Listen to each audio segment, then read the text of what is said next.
All right, last one is full range of motion. So just like I talked about in the introduction, there's a lot of different ways that you can adjust the movement to make it easier for you. So if you're not strong enough to actually get your chest down to the floor yet in a regular push-up, we can elevate your hands, but one thing we do not want to do is create, or I guess like have partial reps. So don't skimp on your range of motion. There's no substitute for full range of motion. I showed you a variation you could do with like a yoga block, but that is only it's a means to an end.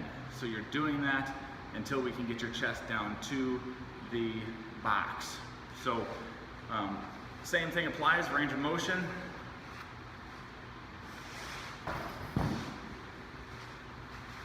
We can grab a box to elevate our hands, and this will make it easier so you can actually get all the way down and all the way back up for full repetitions. One thing that I tell clients a lot is if you are not completing a rep perfectly, we consider it a failed rep, right? So if you prioritize rep quality in that way, every rep will look almost identical and you will have really high quality reps, and that's how you actually build strength.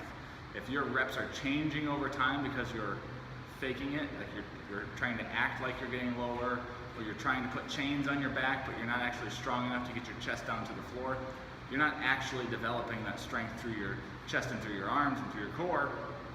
You're just going to end up doing a bunch of really crappy reps. So high quality reps every single time. There's no substitute for that range of motion. Use a box and make sure that your chest touches every time. No excuses. Unless you have a pre-existing injury, then in which case I would say that's an excuse, and maybe a substitute for a push-up might be best suited for you. But that is a completely different topic. Let me know your questions or any thoughts that you do have. Get after those push-ups. If you're really looking to develop that push-up, I would do that 3,000 rep challenge that I am posting above, and it's 3,000 reps in a single month. So 100 reps a day for 30 days, you're gonna get a lot better at push-ups, and you're gonna dominate them. That's what this is about, is conquering the push-up.